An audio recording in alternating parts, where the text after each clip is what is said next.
Well, good evening, everyone, and welcome to the Here Now Project's first DAC-WA Forum of 2021. My name is Kenny Salvini, and I'm the co-founder and president of Here and Now, and we serve as the Washington chapter of the United Spinal Association. Our mission at Here and Now is to connect and empower the paralysis community in the Pacific Northwest, and we usually do this by holding in-person events like our rotating calendar of monthly support meetings all over Western Washington, as well as potlucks, barbecues, annual meetups, and other social events. And these very quarterly forums put together by the tremendous team of advocates known as the Disability Advocacy Coalition of Washington, or as we like to call them, the DAC. Of course, COVID-19 put a damper on our ability to get knee to knee over the last calendar year, but we've managed to pivot most of our support programs to the virtual space, and I'm proud to see how our fellowship has handled the transition. It's been it's been a definite silver lining to go with the COVID pandemic. But I just want to thank our sponsors, our platinum sponsor, Kersey Mobility, as well as our gold partners, National Seating and Mobility and Movement Mortgage. Without their tremendous support, these forums would not be possible. A bit of quick housekeeping real quick before I turn things over to our MC, Melissa. We are asking everyone to stay muted and leave their videos off for the duration of the presentations tonight. If you have any questions, please feel free to use the chat feature and we'll do our best to address them throughout the evening. Tonight's forum will be recorded and added to our YouTube page here in the near future. And lastly, for those who may need it, we are using Zoom's AI closed captioning for the first time. There's a button down on your menu. If you just click live transcript, you'll be able to get hopefully a coherent transcription of tonight's forum.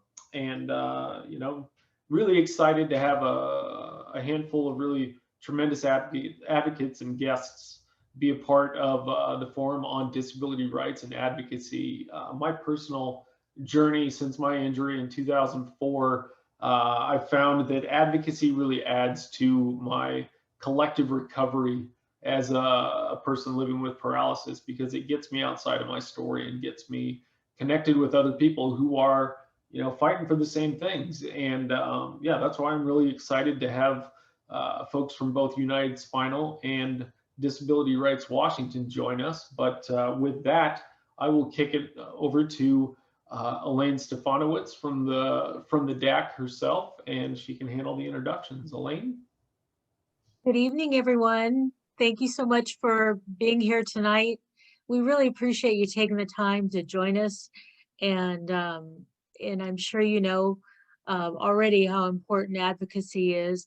I work for the Governor's Committee on Disability Issues and Employment in Olympia, but I've been working from home since last March, so it's already been a year, which seems crazy, and we'll be working from home through June. So I'm actually liking it way more. I'm a total extrovert, but I'm liking being home, except my dog and I have become way too codependent on each other. But other than that, I'm loving life. So yeah, working for the Governor's Committee, I really learned how important advocacy is. And, if you've seen, like the last two elections, I mean, it's come down, to, not that many votes that make a decision, on really, really important issues. So if you can do anything at all, register and vote, that's for sure. But we're so happy to have some guest speakers here tonight that know way more about advocacy than I do. And I'm going to share my screen right now, and so you can learn a little bit more about them. So from United Spinal, we have Annie Streit. Annie has been a part of advocacy and policy team at United Spinal as the Grassroots Advocacy Manager since September of 2020. She's a C5 incomplete quad, published children's book author, and motivational speaker living in Northern Indiana. So welcome, Annie. And also Steve Lieberman. Steve serves as Director, Policy and Advocacy for United Spinal Association. He also serves as a co-chair for the Consortium for Citizens with Disabilities, CCD, Rights Task Force. That's a mouthful. Prior to joining United Spinal, he spent 10 years as a staffer for U.S. Senator Bob Menendez from New Jersey. As one of the few openly disabled congressional staffers, he developed an understanding of the most effective methods for influencing members of Congress, as well as the dire need for improvement in congressional understanding of the disability experience. Steve lives in Bethesda, Maryland, with his wife and 2 children. So welcome both of you, and we're so happy to have you here. Thank you. All right, you guys ready for me? All right. Well, as she said, I'm Annie Streit, and she gave a little bit of my background information. Thank you for that introduction. I am a C5 incomplete quad, just for a little bit more background info. In 2005, I was in a diving accident, and I proceeded to then go back to school to get my teaching degree, did student teaching, worked for youth development, and then I got into writing and blogging, and started publishing some children's books. So I've been doing that since 2016. I say it's my other part-time job. And then I started working for United Spinal in September. And I always say I've been an advocate before I even knew I was an advocate. I'm a storyteller. It's what I always say that's what I do best. And I've shared my journey with many groups of people, ranging from kindergartners all the way up to adults, all different topics. And the 2 words that I kind of really base my advocacy around is transparency and persistence. Because I believe transparency is so important, because you can reach and help others relate, I believe, who have the same struggles or the same wins, actually. And then my position here at United Spinal is the Grassroots Advocacy Manager, and I work along with the advocacy and policy team. And my job, a brief description, is I provide management for the Grassroots Advocacy Network across the US, and then I also am kind of communication support for the advocacy and policy team.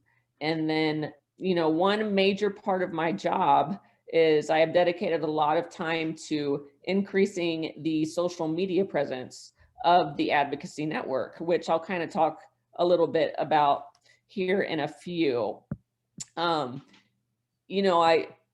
Before I get started, I kind of want to say, why is advocacy important? And through advocacy, I believe communities like ours are able to raise awareness. We can break down barriers and help further the causes that we all care about most. And the effective advocacy, it really shapes the public debate on social issues, and it ensures that communities have a voice in the policies that impact their lives.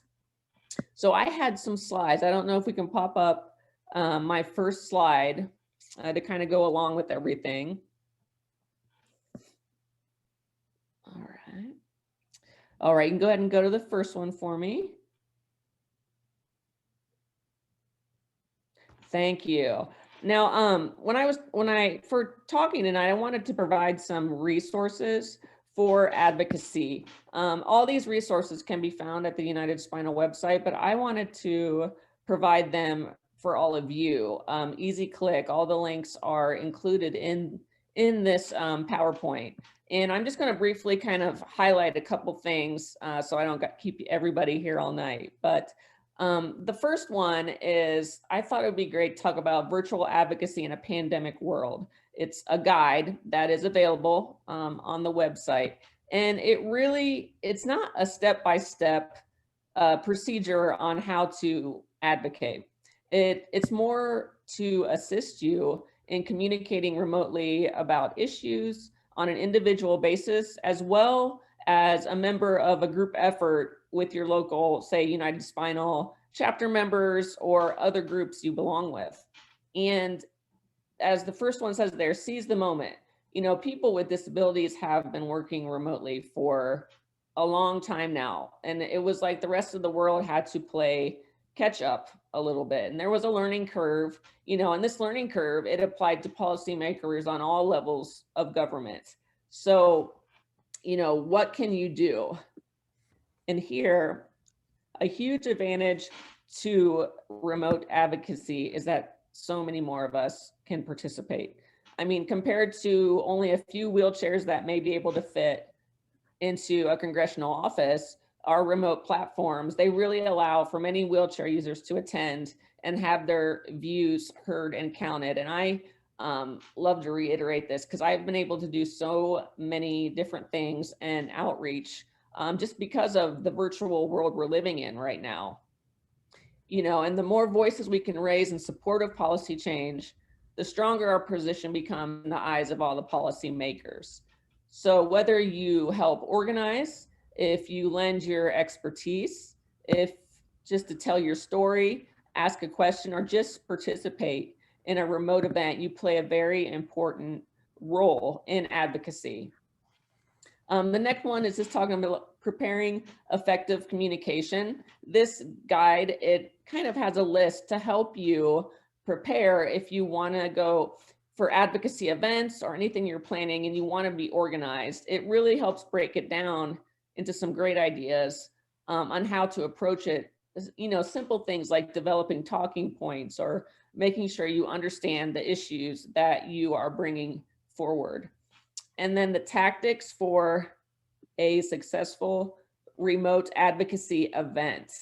That is, you know, along with effective communication, there are really remote tactics you can also use to help publicize your issue, your events, and policymakers' support for your issues. And it also gives kind of a list of ideas you can look through and, you know, for example, letters to the editor, social media advocacy challenges, there's a list there. And I highly suggest just kind of looking through it. And then over on the right, we have some additional advocacy resources. The Resource Center is at the United Spinal Resource Center. Is an amazing, it's an amazing resource. That's pretty much what I can say about it. There's a great team there at the Resource Center. You can contact them, email, phone, or you can just kind of look through all the available information. And if you cannot find what you're looking for, they will help you find it. So if you're ever looking for just some information, I highly suggest checking out the Resource Center. And then we also have this virtual advocacy series. And United Spinal held a 3-part virtual advocacy series last May, June, and July. I was not hired on yet at United Spinal, but I was able to attend. And it really was discussing the challenges of and lessons learned from the disability rights that were impacted by the COVID-19 pandemic. And there were some amazing guest speakers. So I highly recommend just clicking on that and checking that out. And there's a lot of useful information. You know, it's really been learning for me too. I've been at it 6 months now, and I've learned so much, and I'm continue learning. And it's been an amazing experience for me because it's something that I've always wanted to do. And you know, I just feel like I've kind of found this position that fits perfectly for me. The last resource we have here is the Advocacy and Action Toolkit. And this is a PDF that I highly recommend that you guys take a look through. It is full of information. And like I said, it's available on the website. And it starts out just by giving background information on Vets First and United Spinal. And then it kind of goes into defining advocacy, you know, because there's many ways to define it because there's many ways to advocate. But it really goes into explaining the difference between grassroots advocacy and lobbying. And there is an amazing list in there that I love that says, it starts out saying, as a grassroots advocate, you have the power to. And there's probably about 8 or so things listed there that are really inspiring and motivating. You know, things such as you can defend and safeguard your rights, you build influential relationships, you can be part of a positive change. It's just so many things that you can take part in. And I really, really think that this resource kind of helps organize that for you. It'll further go into knowing your rights, some key legislation, such as the ADA, and then understanding the legislative process. And then it talks a little bit about political engagement, how effective advocacy really starts with clear communication. And I believe it's really important to be as informed and prepared as possible before contacting your legislature. And persistence, my one word that I love. Make sure your elected official knows you are interested in these issues and you're not going away. So the next one is effective storytelling, personal storytelling, which I hold near and dear to my heart because it's what I love to do. But personal storytelling really is one of the most powerful tools for affecting change in our society. And your audience can more easily relate and empathize, and our stories are all unique and have the power to motivate others to support a cause. I think when you can really put a face with a story and you see the challenges that somebody is going through, you want to help make that change so nobody else has to go through it, or so it's easier for the next person. I think we can go to the next slide. I'm going to talk a little bit about social media because that's what I've been spending a lot of my time on, and I've been having some fun with it. The Advocacy Network did have a Facebook page when it first started up, and then it was kind of taken down because it wasn't getting much traffic. So when I was hired on, I started it back up. We changed the name. We're working on a facelift. We're working on new logos. And my job was to increase the social media presence, collaboration, and engagement among all the advocates. And one thing that I have been doing, which I have really, really enjoyed, is I started my Meet an Advocate live stream where I bring in advocates live on Facebook to talk about their advocacy experiences. And usually I have them talk about 3 issues that they feel needs more awareness and more change. And it is amazing all the different things that I have talked to people about. And so far I have had 8 guests, and they have been from all over the US.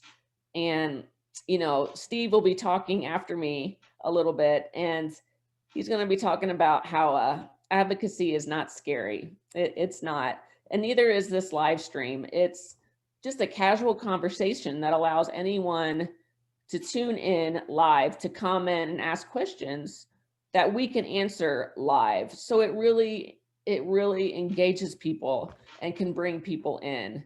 I already have 3 lined up for this month, and I'm thinking about trying to bring in some United Spinal employees just to get their viewpoints from that side.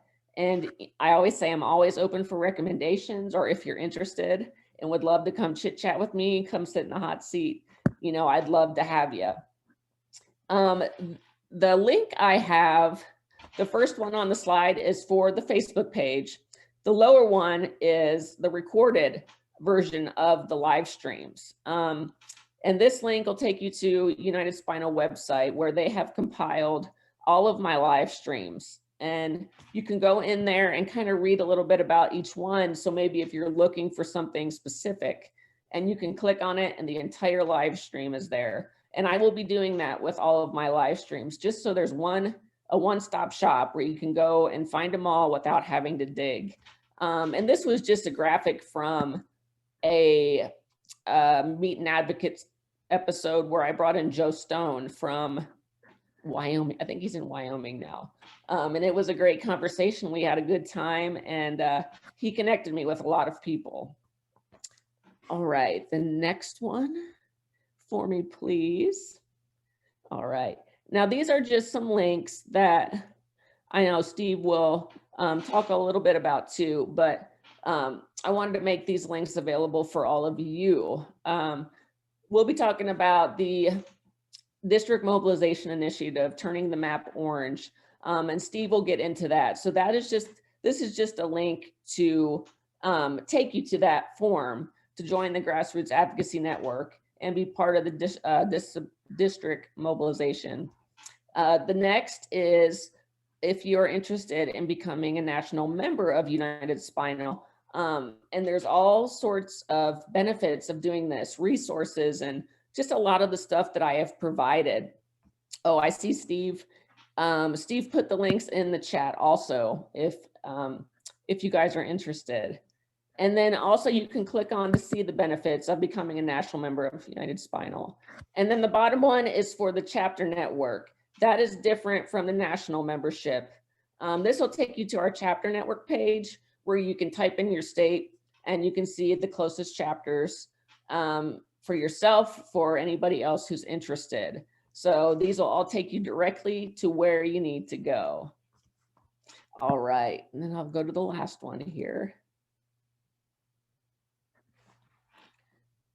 All right, this was more for the very end, but I will say thank you. Thank you to Kenny for asking me to speak tonight, and Steve, and for all of you being here and for all you do and hope to do for this amazing community of people. I really feel like our community is very strong and motivated and determined. And I always say I'm so proud to be a part of this community. And it's something that I really enjoy talking about, and just trying to expand our footprint so we can just make more of a difference and keep pushing the change that is needed. But I've listed the advocacy and policy team from United Spinal, and the emails for the team, for Steve, for me, and then just the United Spinal website. And this is all just information for all of you, just to help with, so you don't have to go searching for everything. Thank you so much, Annie. That's wonderful. You're welcome. We appreciate all the good information. You're Steve, welcome. whenever you're ready. Sure. Thank you to Kenny and everybody for inviting both Annie and me to come talk to you guys this evening. My story is a bit different from Annie's. So I am a member of the disability community. I'm autistic. I do have a formal diagnosis that I got when I was 16 years old. That was many years ago at this point. But my journey to disability advocacy, took an interesting road.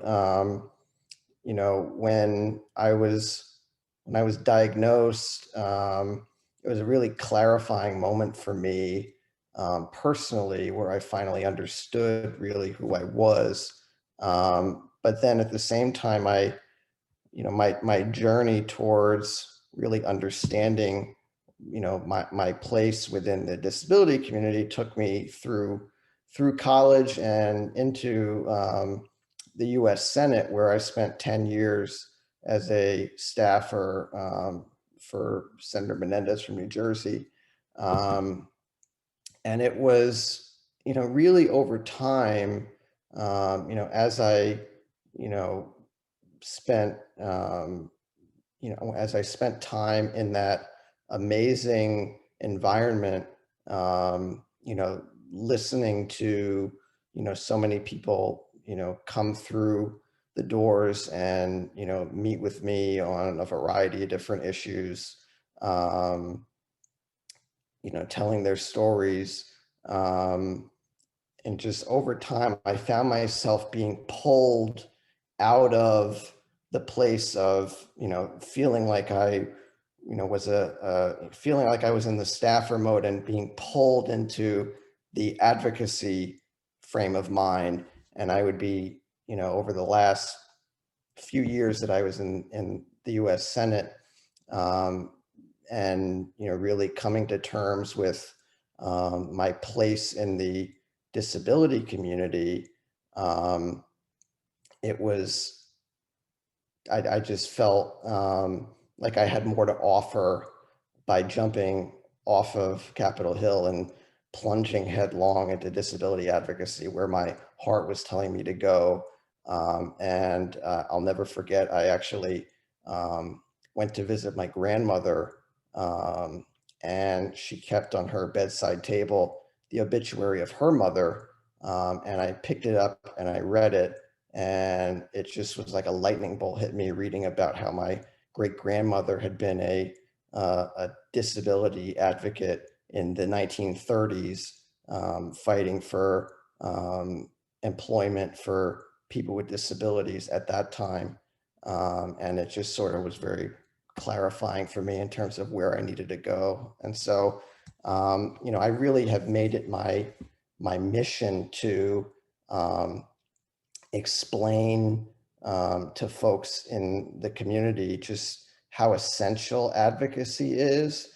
You know, what are the most effective ways to lobby your elected officials, to influence them, to get them to understand where you're coming from, and to hopefully, you know, side with you. And if I could share my screen and go to my slides here, that would be great. So what makes an advocate? There are many different forms and styles of advocacy, and at its most basic level, all advocacy is it's about asking for something. You know, you're asking for something that you need, and the fundamental goal of advocacy is communicating that need to someone in a position to help who may not otherwise be aware of that. And I think it's, you know, really important, you know, as we have our, you know, we have the things that affect our community, but, you know, by and large, you know, people in positions of power don't understand the disability experience. And that's based on a number of factors. And one of the biggest factors is that, I mean, unfortunately, they, you know, we don't have many disabled folks who are in positions of power or are, you know, serving as staff to said folks in power. And that's something I encountered on Capitol Hill, where I tried in vain to set up a Congressional Disabled Staff Association for years and could not find enough folks working on Capitol Hill to do that. So you don't have to be loud or well-known or use civil disobedience tactics to be an effective advocate, although, I mean, those are, you know, tools in the toolbox, but there are different times to pull that out. And there are different times to, you know, use other methods that, you know, are, you know, very accessible to folks, and, you know, that really anyone can do with a, you know, not much time commitment. The most effective advocates, as Annie said, are consistent but persistent, which I found, you know, consistently when I was on Capitol Hill, dealing with a wide variety of, you know, folks that would come in, whether it would be, you know, large corporations, you know, big, you know, pharmaceutical corporations, or just individual advocates.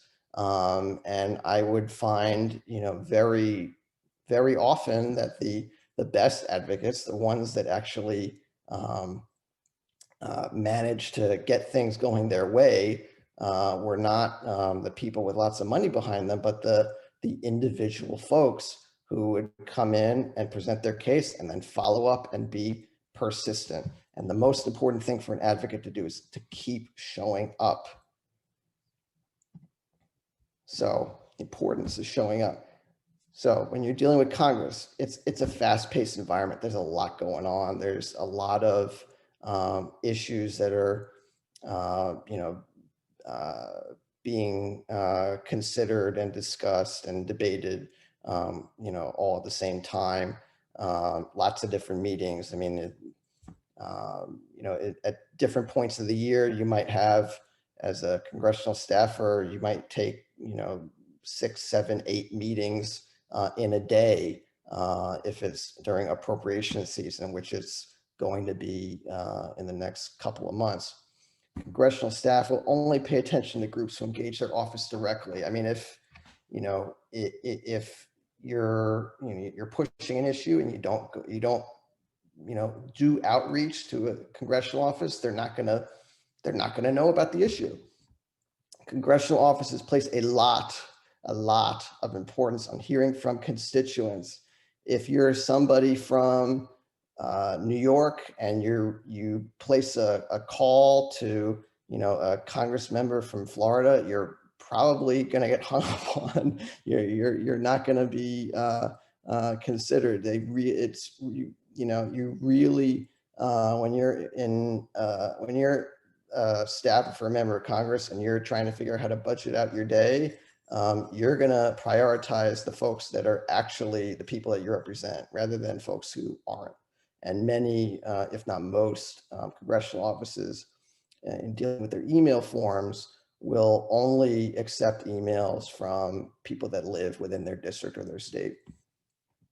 So talking about United Spinal, if congressional offices only hear from United Spinal once a year at our role on Capitol Hill, which is great, and we have done a great job with our role in years past. We're doing a role this year, again, virtually. But if we only engage with Congress once a year, they'll just see it as a box to check and not think about us or our priorities the rest of the year. And so that we need to stay engaged throughout the year to demonstrate our commitment to the issues that we care about. So just peeling back the curtain a little bit, how do congressional offices make decisions? They call it running the traps. So they assess an issue based on the data, on the impact of their state or district, the groups that support or oppose the issue, and they go through their internal approval process, which they consider factors like, what is the member's history on the issue? Have there been in-person or now virtual meetings asking for support? Has that office received emails and phone calls on the issue from back home? How many? What is the ratio of support versus opposed from constituents? And what does the data show about how constituents are affected? And these are very important factors. I can just to pull out an example, back in 2019, and some of you are probably familiar with the Disability Integration Act and everything that went on with that. But at the time, I was a Senate staffer and I was trying to get my boss to be a co-sponsor of the DIA. And unfortunately, when we went and looked at the number of folks who had written in on both sides, there were about a dozen or so people had written in support and about 60 people who'd written in against. And so when I went to present my case to the folks higher up in the office who would approve such a thing, they looked at it and were like, well, how can we justify being a co-sponsor of this when the folks back home haven't written in support? In fact, 4 or 5 to 1 they've written in against. And so what I actually did, which was a bit unorthodox for a Senate staffer, I actually called a SIL in New Jersey and said, hey, you guys need to mobilize and get folks to email and call in so that I can justify the senator signing on. And they managed to do that. Unfortunately, there was some unpleasant business that went on outside Frank Pallone's house, and I had to spend 3 separate conversations convincing the senator to sign on in the wake of that, but he did.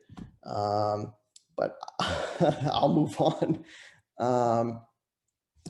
So what is an effective advocate? And over the time that I've spent in this area, I've found the best advocates are pesky without being rude. Follow up is so important. in-person, now virtual meetings with staffers are essential. And, it's best to, when you're trying to get members of Congress to support you on something, pairing emails and phone calls with meetings is very, very important. Understand it's both up to you to convince the staffer and up to the staffer to convince their bosses work with them. I found a lot of folks who have, seen a staffer as more of an impediment and somebody standing in the way rather than somebody who they can work with to get that member of Congress to support what they're looking for. And, in my experience, certainly as somebody who used to be on that side of the table, it's really better to work with them. They're looking to do, do right by their boss, but also they're looking to, do right in general. So it's good to work with them. So follow up is really key. That's, being persistent, and if possible, demonstrate strength by getting constituents to email and make phone calls. As I said, know your deadlines if applicable. So, sometimes, when you're dealing with a member of Congress and there's, there's looming deadlines on something, you got to know when those are, and know when to pull back. Don't burn your bridges. I use as an example, there was somebody who was engaging on an issue regarding ectodermal dysplasia, and they went over the line, and even though the office was inclined to support the bill that they wanted, because they went over the line and were harassing staffers, the office decided that they weren't going to support the bill. So be careful with that. So how do we apply these lessons for United Spinal? We need a critical mass of consistent, engaged advocates in every congressional district around the country. It's so important, and we need constituent ambassadors who can provide the SCID perspective for congressional offices if they have questions. So by applying consistent pressure and by cultivating relationships with congressional offices, we gain more allies on Capitol Hill and achieve better outcomes. It's so important that we engage all congressional offices around the country, and not just congressional offices. If there's state issues as well, make sure that we engage every state legislative office as well. So we're looking to build out our grassroots network through our district mobilization program. We want advocates who can commit to sending in United Spinal's action alerts to their members of Congress. And we'd like to have, somebody in every congressional district who, if an office has questions, they want to understand the SCID experience, that there's somebody that they can, connect with, they can have that relationship with, and can provide that that perspective. So our initial goals for this program are at least one grassroots advocate in every district, and then at some point, as we build the critical mass, at least 5 advocates per district. But of course, we want as many people as possible. We want to take this model at some point and scale it down for state level advocacy as well. And, if we can get, advocates in every state legislative district, that would also be fantastic. So we currently have 329 registered advocates in 210 congressional districts across 41 states. And let me just pivot to our 75th anniversary challenges that we have launched in furtherance of our advocacy efforts. We are celebrating our 75th anniversary this year, and we really want to increase engagement and get folks excited about advocacy. We have their advocacy challenge that when we have prizes that we'll be offering that are frankly, I'm shocked by the size of our prize budget, but we have prizes for chapters and prizes for individual advocates that we'll be offering. We have prizes for the chapter that registers the most advocates through our district mobilization program, and the chapter that sends the most action alerts within the chapter area, the advocates within that chapter area sends the most action alerts, the chapter wins a prize. We have prizes we have a random drawing. Everybody who signs up for our district mobilization program, and I put that in the chat. If you fill out the form on that through that link, you are entered to for your chance to win. And for the advocate that sends the most action alerts through the year, they'll win our Advocate of the Year prize. We also have our recognition challenge to celebrate our anniversary. We are currently pushing to get a congressional resolution recognizing United Spinal on our 75th anniversary. But we have a template using that language that we want our chapters and our advocates around the country to use to talk to your state legislators, talk to your mayors. If you get a resolution passed or introduced or passed in your state legislature, then your chapter or the advocate who does that will be entered in a lottery. And same thing with proclamation for a mayor. You get a proclamation from a mayor for our 75th anniversary. You'll also be entered to win a prize. And I just want to show you guys the map as it stands currently. All those districts in orange that you see currently have at least one United Spinal Advocate registered. You'll see, I know we have some Iowa folks who are on the call. Iowa has been filled in totally orange for quite a while. Also, Oregon, for the folks in Washington, your neighbor to the south has been filled in orange for a while. Washington State currently has 7 out of 10 districts where we have at least one advocate. And you look around the country, we have currently 210 districts out of 435 that are represented. And I just want to show for our Washington folks, we currently have 8 registered advocates in 7 congressional districts. We want as many as we can get. So please sign up. Please get the folks in, family members, folks in your personal networks, chapter network, please get as many folks to register. It's so important that we engage with our elected officials, our elected leaders, to push, our priorities and make sure that we are heard.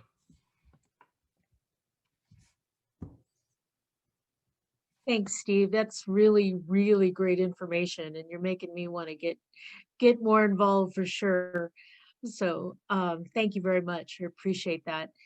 And after our next speaker, we will have time if you guys can stay around for some question answer time. And we would love for you to share your knowledge again with us and hear from the attendees what they would like to know. Okay, and just to remind everyone, we are going to be having a prize drawing. I don't know why I look so scary white. Oh my God, I look like I'm a vampire. I have no idea why. But we will have a drawing, and it is unfortunately only for pre-registered people who registered to attend the forum. We had to have time to load up all of the names, and so those are the people that are in the drawing. So after the Q&A, we will have the drawing. But before that, we're going to hear from a representative of Disability Rights Washington. This is Clark Matthews. And of course, my computer is running a security check right now. Clark Matthews is the creative coordinator at Rooted in Rights, where he leads original video production. This allows Clark to combine 2 of his greatest passions, filmmaking and disability rights. Clark's media collaborations with artists and activists of mixed abilities has played at film festivals around the globe. His work in disability justice has led to involvement with various organizations on the local and national level. So we're feel so lucky to have him here with us today. So take it away, Clark. Thank you, Elaine. I feel very lucky to be here. So yeah, just point of clarity, I'm the creative co-director. There's two of us. Oh, okay. Right. So, Okay. But you got the I share the credit with my team. yeah. Um, But you've got the cool suspenders though. So for yeah. the- Yeah. Thanks. So yeah, nice to meet everyone. As Elaine said, I'm Clark Matthews, go by he, him.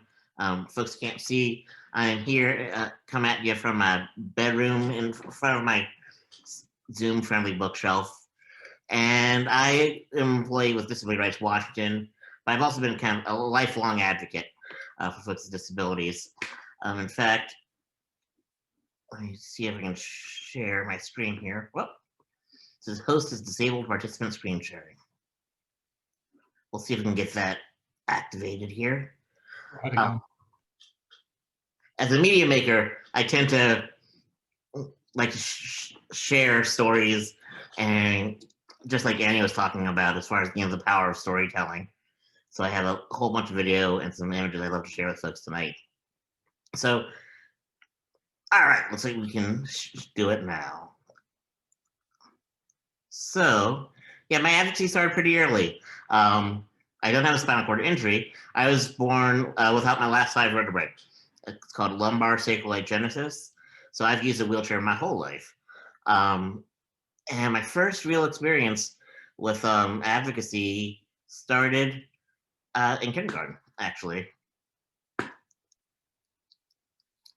Where we lived growing up in central Pennsylvania, I was born in 1981, 9 years before the ADA was passed, and there weren't curb cuts in my neighborhood. And when it was time for me to go to kindergarten, even though my school was only a quarter mile away, or just 6 blocks, I couldn't get there on myself. I had to go, driveway to driveway, which when you're a tiny little kid in a wheelchair is really not a safe way to get around your neighborhood. So my dad would, before the town council, said we need to put some curb cuts in the city to make it more accessible, for me, but also for other folks who need them. And at first the town council said no. Said, well, that's a lot of money for one little boy. And what if, you move away? Then who will use the curb cuts? Same arguments, you're hearing against accessibility now. And so when we hit that, first dead end, we happened to get our story picked up by the media. And a camera crew came out. I gave a little story, shared my story, and shortly thereafter, they built 6 curb cuts. And I was able to push to school every single day until we moved outside of Philadelphia. So from a very early age, I learned that, change can happen. It's not easy. There's different ways. You have to sometimes strategize to figure out, how to, if plan A doesn't work, maybe there's a plan B that can piggyback on plan C, and then you can arrive at plan D. That was a pretty formative experience for me. And as I continue, growing up pre-ADA and right as all this stuff was rolling out, there are a lot of opportunities. A lot of opportunities for advocacy, which is a great euphemism from saying we had to fight my school district a lot to make sure I could participate in everything with my friends. And as I got older, though, my advocacy, my thoughts about speaking up for myself really expanded because I realized, I'm not the only person with a disability here. This isn't just about me. There's a broader community. There's and there's also a history, which unfortunately is a history that's invisible. We aren't taught disability history in school. That's actually kind of changing. In Washington State now, every October is Disability History Month, but teachers literally often don't even have the resources to teach because there's just such a these are stories that we haven't really been told before. But I find that, when you learn about what's come before us, when you familiarize yourself with the people, with the community efforts that made the change happen, it's beyond inspiring. I think often it's easy to think, oh, well, because non-disabled folks, felt bad for disabled folks and wanted to make our lives better, they passed the Americans with Disabilities Act. That's not the case at all. It was a movement, it was decades in the making. And I think one of my favorite histories of the disability rights movement is a clip I'm going to share right now.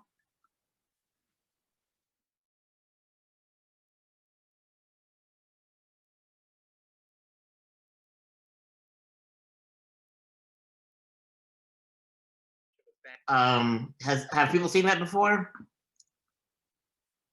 Right, you're all muted. Never mind. Sorry, I don't remember. Yeah, everyone's muted, but I'm not sure if I saw that or not, but I've seen other ones and they're hilarious. Fantastic. So yeah, I think it's really easy to have what we're taught to think of disability as like something that's wrong with our body, right?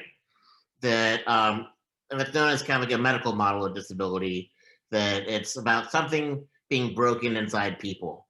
And well, yeah, there's a lot of medical hardship that comes with, not being able to move your legs and not having like bowel and bladder control and things like that, right? There's also another model of disability, which is the social model of disability, where really what creates disability is when society is built in a way that doesn't account for the fact that like not everyone's bodies work the same way. And so it's when you subscribe to the social model of disability, then it's not just this one sad individual and this other sad individual. It's recognizing what we do to perpetuate this hardship for people, and that's something we can fight. And so like I said, I've been a filmmaker, like telling stories.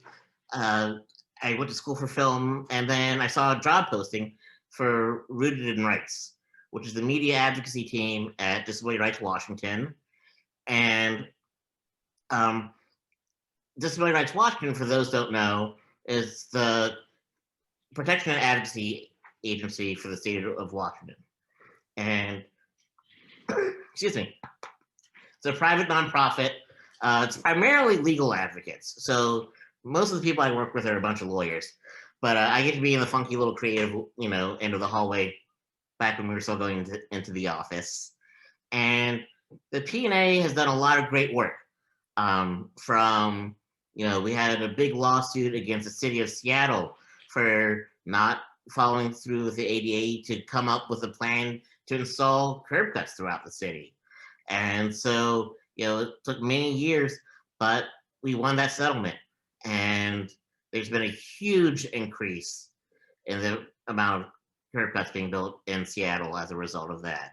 Recently, the state, at the beginning of the COVID crisis, the state was starting to come up with, medical advisories about send out to hospitals and doctors with treatment plans, and talking about, when it comes to the point where emergency rooms were getting overwhelmed, how do you triage folks? How do you prioritize patients? And in their initial recommendation, they said specifically, people who have a loss of physical ability or mental ability, should be sent to palliative care, and prioritize people who are healthy. And so DRW caught wind of that, and we made a big motion. We were the first state to speak out against rationing healthcare to folks with disabilities. And even, the past administration of the Department of Justice weighed in and said, yeah, you're right. You can't use disability as a way to discriminate against healthcare in a pandemic. So DRW is part of a large network of other similar organizations, protection and advocacy agencies across the state. And I have a quick video about that to give you a little bit of history there as well. One sec. And this is a video we made at Rooted in Rights. All people deserve basic human rights. That's why Congress created a system of protection and advocacy agencies, also known as P&As, to protect and advocate for the rights of people with disabilities, because in the past, they have not been treated equally. For most of the 20th century, the phrase out of sight, out of mind was more than just a popular saying. It was the means for dealing with an unwanted segment of the population. People with disabilities were either segregated from society, locked away in institutions, or remained isolated at home with absolutely no services, not even an education. They were abused, neglected, and forgotten. Then, in 1973, ABC News cameras exposed the filthy living conditions and poor treatment inside Staten Island's Willowbrook School, which housed people with developmental and intellectual disabilities. It shocked the nation. The doctor had warned me that it would be bad. It was horrible. Finally, in 1975, Congress acted. They mandated that every U.S. state and territory have an official protection and advocacy agency. P&As go by many names, but their mission is the same: to protect and advocate for the rights of people with disabilities. Together, the P&As form the National Disability Rights Network, taking on issues affecting people with all kinds of disabilities. No other organizations have the sweeping access authority that P&As have. They go anywhere services for people with disabilities are provided, from schools to hospitals to prisons and jails, to monitor conditions and listen to concerns. They make sure people with disabilities are treated equally, with dignity and respect, and never have to face the same kind of mistreatment they saw at Willowbrook. P&As ask the public for input on which issues to take on in their communities. P&As can fight against abuse and neglect in residential services, to end exploitation at work, for fair treatment in the criminal justice system, for equal access to public education and voting, for accessible communities and services and assistive technologies, and countless other issues. That's the protection and advocacy system. Click here to find the P&A for your state or territory, and subscribe for more videos from the P&A network at Rooted in Rights. So yeah, that's a broad scope of what we do at DRW. Like I said, they do a lot of systemic legal work, and we at Rooted in Rights, we do the media advocacy.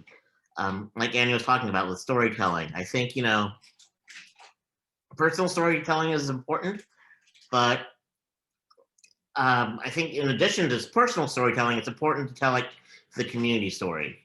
You know, so often we see disability covered, like I said at the beginning, you know, as an individual issue. We see news stories about this one inspirational person who overcame their disability to live a meaningful life, you know. And what we do at Rooted in Rights is we find ways to connect these personal stories to the broader issues and raise awareness that way, both to help people recognize, you know, hey, I'm not alone. This isn't just my problem. This is a social problem that we can change, and I can work with other people to, you know, improve. And then also, so often to, you know, again, like Annie was saying, you know, putting a face to these big issues. You know, Medicaid policy, it's really complicated, dry stuff. But when you recognize, you know, the role that Medicaid has in allowing the support for the supports that people need just to live a life, then also that really dry issue can make a big impact. So we have this ways for you to get involved through our website at Rooted in Rights. We have a blog with tons of stories, you know, multiple published every week, and we accept submissions on a rolling basis. We also pay our writers. So if you have an issue, if you have an idea, you can submit, and our editor-in-chief, Emily Liddell, will get back to you and can help you develop that idea into fuller, longer journalistic piece. Or if you already have something written up and you're just looking for someone to help signal and get it out there and raise awareness, we'd love to help, you know, with that as well. Another thing we do at Disability Rights Washington is we have our public policy team. And one thing they've started recently, they're really busy this time of year during the legislative session, and they've recently begun their Cross Disability Advocacy Network, which meets every week during the legislative session on Thursday nights. I'll make sure to send that information about how to join in a follow-up email. The folks who lead it are David Lord and Daria Farvar. They meet every week talking about what bills are in this session that people are tracking. They have a bill tracker on our page as well, where you can go here and see, what's bills affecting the healthcare folks with disabilities, the behavior health, housing, and we'll tell you what status it's at. The bill is at, along the process of becoming passed. Every week there are multiple hearings that are held where we need people to weigh in and let legislators know this is important work. As Steve was talking about, it's so important to show up. There's that challenge. That's good to know, Christina. I'll get back to you.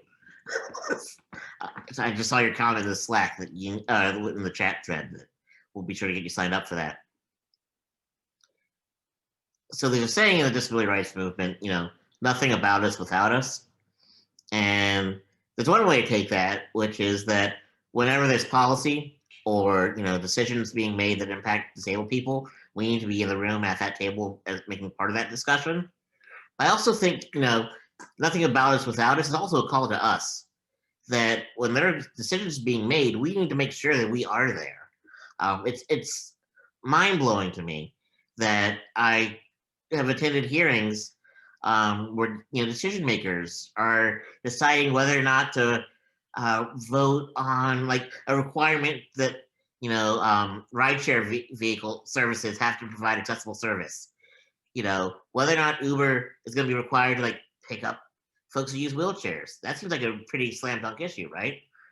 And sometimes there's not a single person in a wheelchair in that room, and so you have people making decisions without us being there. Is just not the way change happens at all. And I think there's a reason that Section 504 was passed around the same time that the P&A system was created, because there's this groundswell of people making noise and showing up and being very, very involved. And so that's something I encourage us all to do. I know there's another clip. Well, you know what? I saw a few people mention Crip Camp in the chat. And yes, that's a fantastic film on Netflix. I highly recommend it. The folks at Crip Camp put together a web series this past summer called Crip Camp: The Virtual Experience. And every week they had different speakers come and talk about, disability from all sorts of different angles, intersectional approaches to disability, about the issues, with racism and what it's like to be queer and disabled, and all these different justice movements within the movement. So I'm going to play one last clip from that, which I think summarizes a call to advocacy with some folks you might recognize. Back, Crip Camper, and a huge hello to President Barack Obama. Hello, everybody, and hello, Andrea. I was hoping to see if there were going to be any s'mores. I guess virtually that's hard to do. One of the first films that we were lucky enough to be able to produce was Crip Camp. It was so moving to us to see all these young people, teenagers at Camp Jeanette who left camp believing they could lead a worldwide movement, finding their voice and awakening to their power. Bringing the Crip Camp story to life means so much to our community. What I want to do is hear from you about what camp's been like. You have joined us on our 6th week of Crip Camp. Hi, everyone. We're continuing the work you see in the film with leaders of today's movement. Always like to start with a spirit of gratitude. We have over 8,500 people registered to join us for camp each week from all over the world. Making sure everyone feels included is our priority. This includes folks who are deaf and hard of hearing, Image description. Okay. and blind and low vision. A dress with a black top. I have heart-shaped glasses, short curly hair. I'm wearing a denim shirt. There's a picture of me swimming in Hawaii, which is where I was born. My hair is much grayer than it was just a few years ago. President Obama, I think that there's somebody that you wanted to bring in as well. Somebody who has helped to make unbelievable change in this country and around the world, and who just happens to have been featured in Crip Camp. We want no more segregation. How are you, Judy? I'm good, Mr. President. How are you? How do you see the relationship between activism and protest and social movements and government? We learned very early on that we needed to learn how laws were made, how they're implemented, how to work with our city government, our school boards. We would never have been successful if it wasn't for coalitions. Funding from Section 504 has led to sweeping changes in transportation, healthcare, education, and job opportunities. I can't imagine a more important story to tell. Our greatest progress has always come from the ground up. That's how the 504 sit-ins happened. That's how the ADA happened. The passage of this monumental legislation will make it clear that our government will no longer allow the largest minority group in the United States to be denied equal opportunity. I was proud to celebrate the 20th anniversary of the ADA at the White House 10 years ago. Now, as we celebrate the 30th anniversary, we have to remember the hard work and sacrifice it took to win those battles, so it gives us courage for the battles that remain. Right now, when we're in the middle of a pandemic, at a time when people around the country are waking up to the systemic racism that so often has excluded people, Crip Camp with Film and the work that all of you are doing reminds us that when people get involved and they recognize their own power, they can achieve extraordinary change.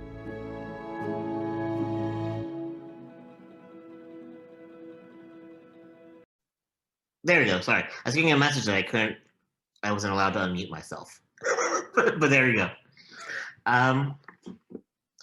So yeah, I think the cross-disability organizing, I think, is really, really powerful. I love United Spinal and the work that they do. It's really important work.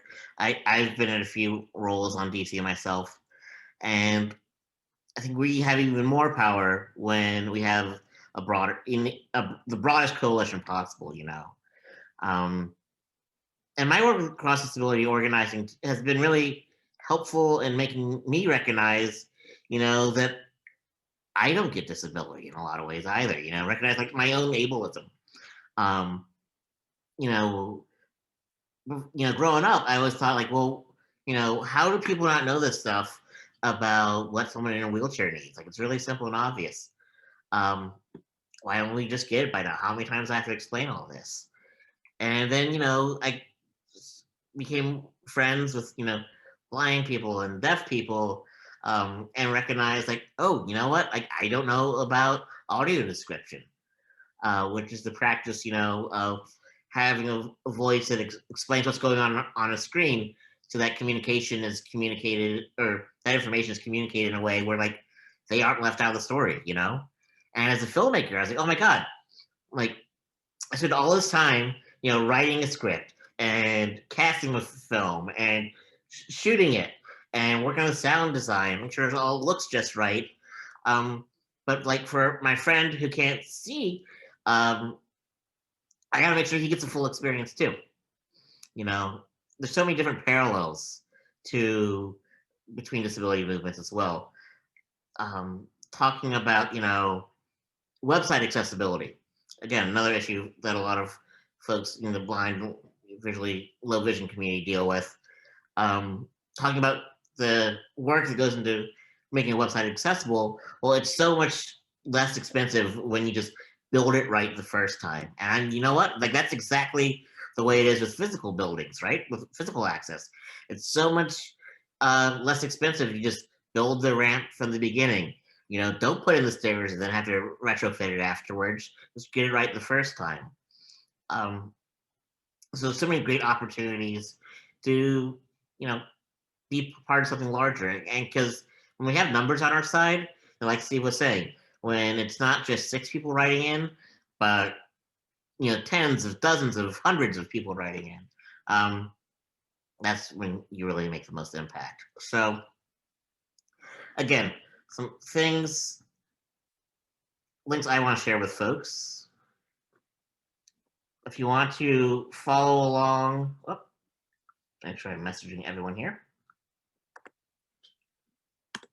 This is the link to our public policy page at Disability Rights Washington.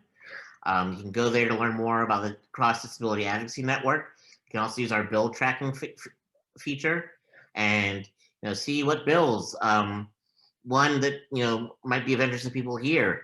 If there's been a proposed piece of legislation that would lift the background checks on people becoming care attendants. And while at first you might have a knee-jerk reaction one way or the other, what we've learned is that for a lot of people, their own family are prohibited by the state from providing them care because, you know, they had like a drug arrest like 10 years ago or something like that. And that's a real, you know, criminal justice issue. And so, you know, so many issues are disability issues when you really look a little deeper. And it's great to talk about these with a group of people from different backgrounds so you can see all the different nuance and all the different ways. And then the actions you come up with will be so much more powerful because they have a much sturdier foundation. We also have the Rude and Rights blog. Again, I think, you know, telling stories about us or by us, so often the media coverage, you know, just talking about disability issues without actually having the experience with people with disabilities being at the center of it is maddening to me. The amount of stories where they're like, yeah, during this COVID crisis, for instance, you know, talking about people who are in assisted living facilities, and who do they talk to? They talk to the doctors, they talk to the people who run it, they talk to their family members. They don't just talk to the disabled people who are actually living in institutions.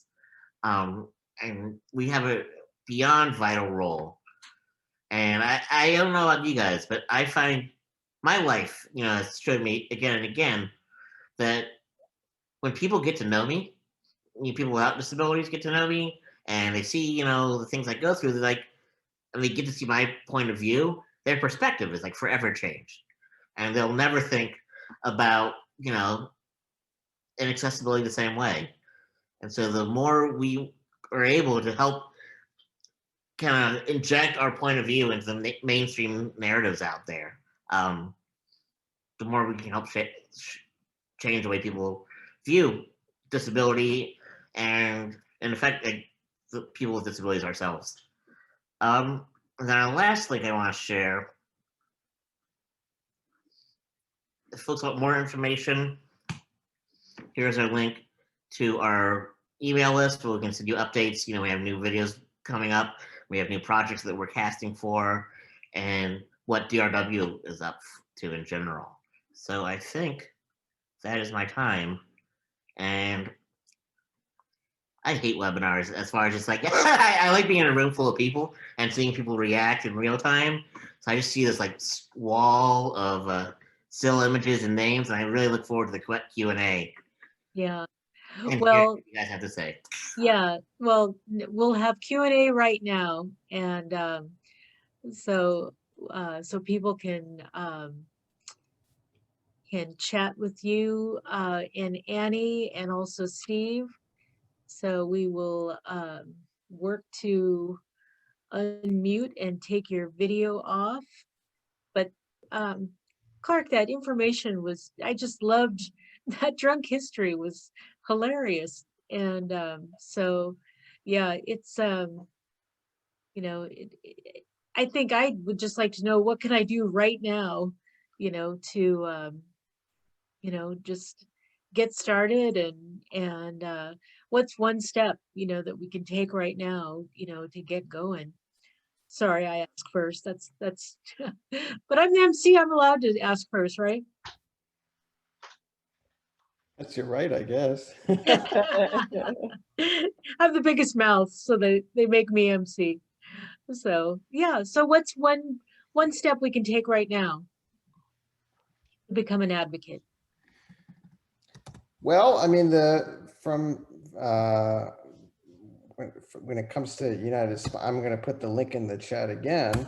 I mean, the first step you can take is click on that link and fill out the form and sign up for our district mobilization program.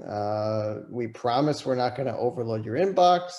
We're not going to ask for too much of your time. Really, I mean, from our perspective, this is mainly so that we can identify those folks who are passionate, and when we have action alerts, important issues that are going on in Washington, D.C. or in Washington State, and we can get together with Kenny and other folks to talk about stuff that we can do on the state level. But when we have action alerts that we send out into your email inbox, you just click on it. It takes just a minute or two to read it and send it in, and that's really all we're asking you to do. It's not a whole lot of your time. It's not we're not asking you to I mean, we have our role on Capitol Hill, obviously, and we, fly folks out, but we're, for this, we're not asking a whole lot of your time, a whole lot of your energy. If there are things that pop up where we want to contact a member of Congress from your district or one of your senators, and we say, hey, why don't we contact the folks on our list and see if they're interested. It's totally voluntary. You can participate if you want. If not, you're under no pressure to. But we're just looking for those folks who are interested in presenting the priorities of our community to those folks in a position to do something about it. That's great. Thank you. It looks Steve, like one quick question. Sorry, Elaine. no, go ahead. For the roll on Capitol Hill, since it is virtual, is that open to all United Spinal members, or is that chapter leaders only? It seems like that's a great opportunity for people to experience a roll on Capitol Hill without having to fly across the country. That's right. And yes, it's because it's virtual. I mean, a lot of those logistical problems in terms of getting folks across the country, we don't have to deal with. It is, we will be holding it virtually. So yes, by all means, register for that when you can. Annie, do we have a registration for that up yet? I'm not sure if we do. I don't think we do. I don't think yeah. Yeah, I mean, it's and we're holding it in mid-June. So mark off your calendars. I think it's what, June 14th to the 16th? Yep, 14, 15, 16. Yeah. So block off your calendars for that. But yeah, I mean, it's we're anticipating, having a lot of folks being able to participate who in a year where we it was, non-virtual, where we wouldn't have had the ability for those folks to participate. Exciting. Perfect.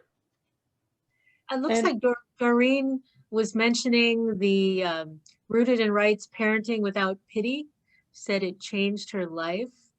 That's very exciting. She said your work is world changing, and thank you. And Brian, do you want to talk any more, Brian Baker, about the congressional and state reps?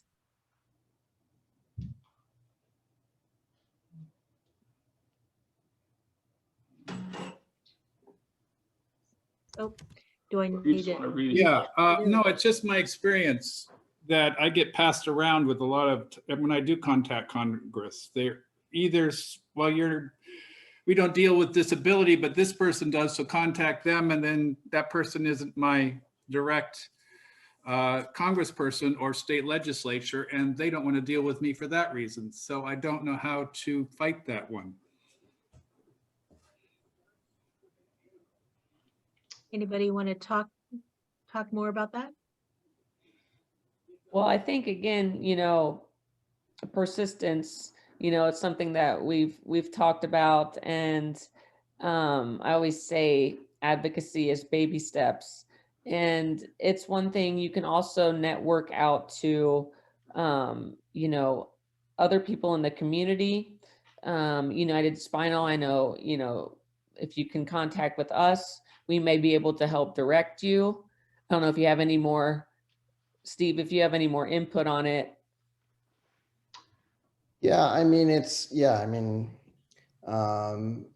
know, as I said, you know, legislators, you know, city council, I mean, it's all about prioritizing your constituents. So, you know, even if, you know, they're the person that's has the power to do something about, you know, a specific issue, they're a chair, you know, they're chair of a committee or whatever, they do prioritize their constituents. Those are the folks they want to hear from. But, you know, the folks that represent you are not powerless by any means. You know, they have the ability to, you know, A, contact their colleagues, but also B, you know, round up a coalition of other colleagues to say, you know, sign a letter to said chair of the committee saying, we are, you know, this is a priority for us, you know, make sure you don't, you know, leave these people by the wayside,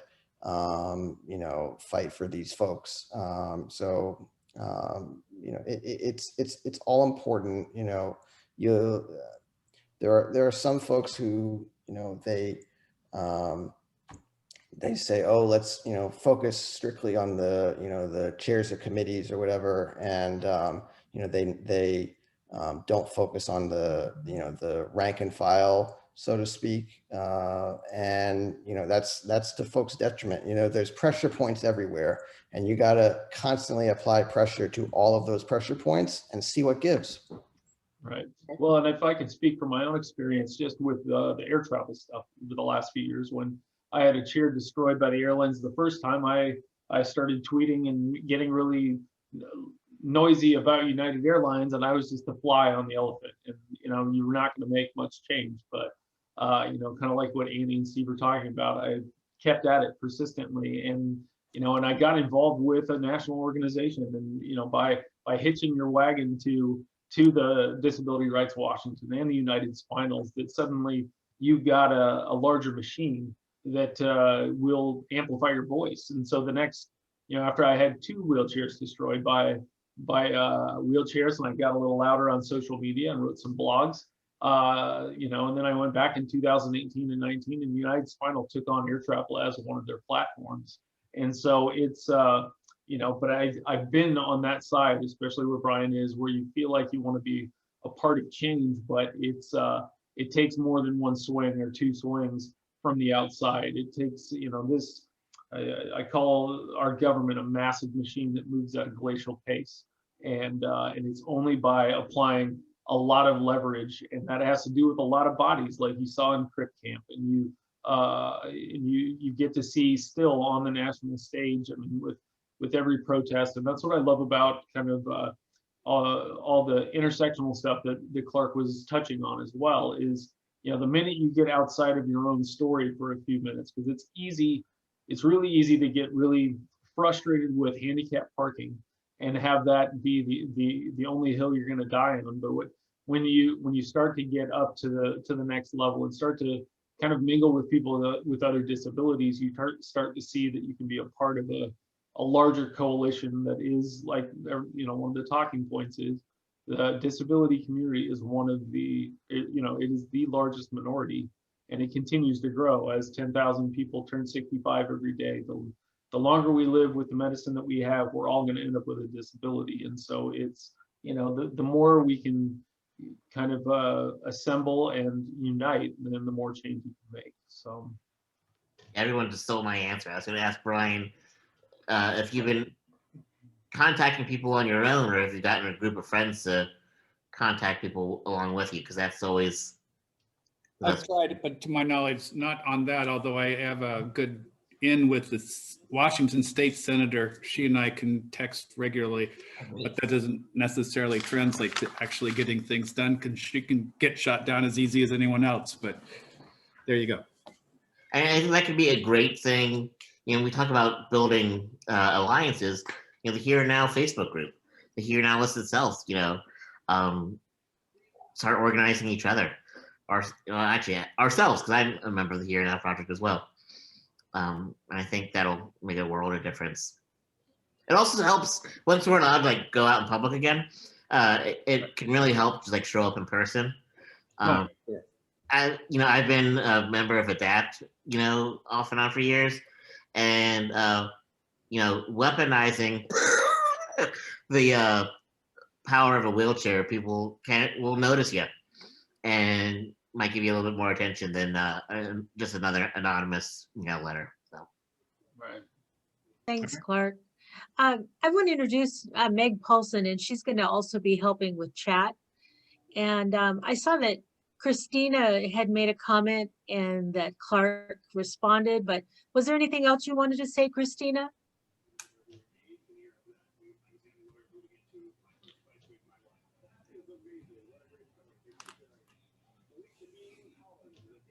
No, did I get it? Okay. Yeah. No, I just wanted to make sure, because, you know, not everybody even and everywhere is housed, and I'm not housed. So I can't put in zip code +4 because I don't have that. Oh, And then, so, yeah. yeah, but make sure that others too have that, because not everybody gets on there, and a lot of us do check the Facebook and stuff.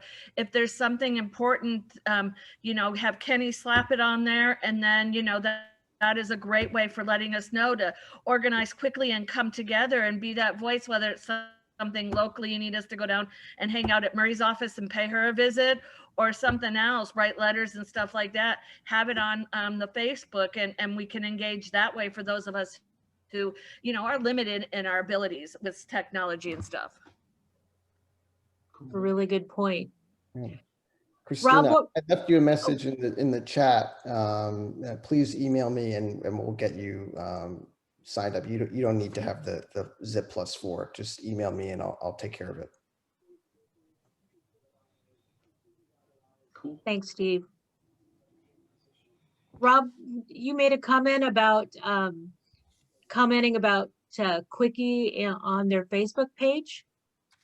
Yeah, I just made a comment about the chair itself and the service and issues I'd had with it, and forgot about it. And a week and a half later, I got a phone call from Quickie directly reaching out to me about trying to fix it because they didn't like seeing negative comments on Facebook about them. And then I do the same thing with lots of local businesses that aren't to code about things. I try to bring it up to them first before I have to go to a lawyer. And if they don't try to fix it, then I go to their Facebook page, and that gets it out there to more people. And many times that's helped encourage businesses to change things, because Facebook can ruin their reputation real quick. And then if that doesn't work, then I reach out to my lawyer and he handles it through the legal ways. Yeah, well, do what you got to do. So thank you for sharing that. Marcia, did you want to expand any more when you're talking about equal opportunity? That's just something a friend used to say, you know, that we're an equal opportunity minority group. Anybody can become part of us at any time. Yep, absolutely. It's funny that people don't realize that. And I agree with what Clark says. You know, universal design. I mean, am I the only one who uses an automatic door because I'm in a wheelchair, you know, or curb cuts, or, you know, just, people go out of their way to use an automatic door, that can open the door just fine, but they prefer to use the automatic door.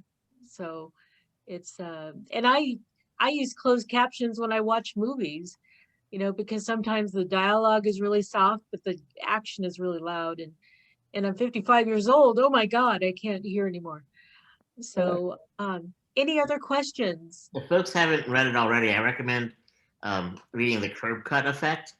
It's a paper by a professor out, I think it's, I'm blanking on the, I think it's from Stanford, just studying, that there are changes that can be made that actually like benefit the broader community. We always think, oh, that's a very small section of the community actually needs that. But, curb cuts are an excellent example. Be it folks with strollers, people, pushing carts. And they find like even people who are just walking and don't have anything on wheels with them. Yeah. When they put a camera and watch where people cross the street, 9 out of 10 will go to the curb cut because it's just a more natural grade rather than stepping down into the street. So it helps that reality is on our side. Wouldn't make these arguments. It's true. And boy, did they love the disabled stall in the bathroom. So people want more room. Why aren't all the stalls that big? That's what I want to know. And dressing rooms. So universal design is an important principle. You think about, curb cuts, for, not only those folks who are wheelchair users, but folks with strollers, folks with carts. We talked about the automatic doors. I find so many people have been using the automatic doors during COVID because they don't want to touch the door handles. At United Spinal, we're focused on we're looking at the future of transportation and autonomous vehicles, self-driving cars. We're trying to make sure that the folks that are making those next generation vehicles are employing the universal design principles and making sure that we're not going to have to go back and retrofit vehicles for disabled folks. That they take us into account from jump, so that we can all use the same vehicles as anyone else. absolutely. Absolutely. Anybody else have questions for our speakers? You can just, here's a couple more chats going on here. So, It looks like Paulette yeah, provided the link to the curb cut effect. Thank you for that. Yes. We've got a question from Doreen as well. Yes. And then Doreen said that as a parent, I'm trying to be very careful in my advocacy to not allow use of my daughter's image or her disability as a point of inspiration or to objectify her in any way. How do you guys walk this line in advocacy with mostly able people in positions of power who love the photo opportunity? Yeah,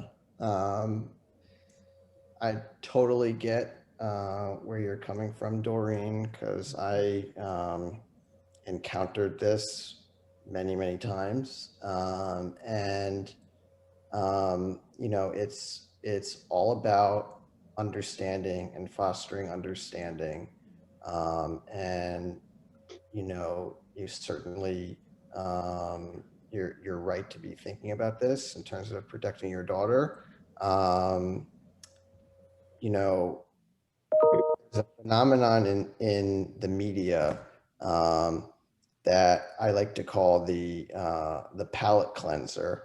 If you watch an hour of cable news, generally speaking, the last segment of the hour or the half hour, whatever, they bring up the palate cleanser segment where they have some kind of quote unquote inspirational story to wash away all the horrible things that have been going on around the world that they've been talking about. And it just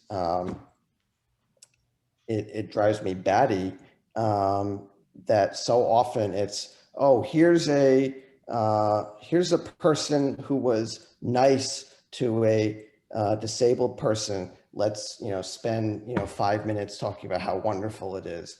And, it's, we need to, disability needs to be, we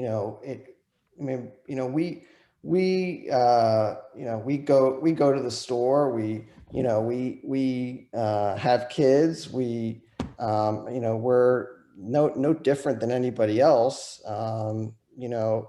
But for, a large segment of the population, they have this fixed image of it's either pity or inspiration. And that's where we exist. We exist squarely in that frame of thinking. And, just by getting out there and, being in the community, I mean, we're helping to smash these long-standing and destructive stereotypes that have kept us boxed in as a community. And, when it comes to, elected officials, just showing up and showing up in force really goes a long way towards, getting folks to understand, oh, wait, we are the country's largest minority. Why shouldn't we be treated as such? Clark, how do you guys handle that stuff with your videos? Yeah, so I asked her, how old your daughter is, and she said she's 9. I think making sure that she's the one in control of that power, of her image, as much as anyone can be in control of our image, in 2021. But, have her, you said, your advocacy, and so that's why I asked first how old she was, because, it needs to be her advocacy, and that's what you're, moving her towards. I know my parents fought a lot for me when I was growing up, and then when I was in middle school, so I was about like 12,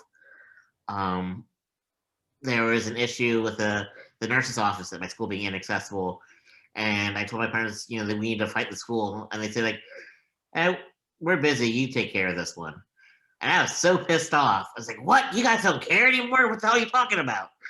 And, I made a petition and went through all this work to, and taught, had a meeting with the head of the school and all this kind of stuff. And I realized later, like they helped me. They looked at my petition, and all of that. But, yeah, making sure that she's the one talking as much as possible, I think really helps. Also, recognizing, like you said, they love the photo op, right? Well, recognizing that that's the power that she can wield. Like there's your carrot and your stick approach. Like a good photo op, they hate a bad photo op. So, use those optics, strategically to your own advantage. Nice. Cool. Thanks, Clark.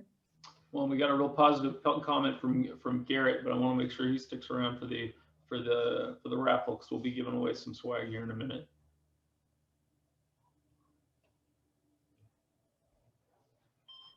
Megan, Meg, were you saying something about you to Paulette? Oh no, to Doreen, you mean? Oh, Doreen.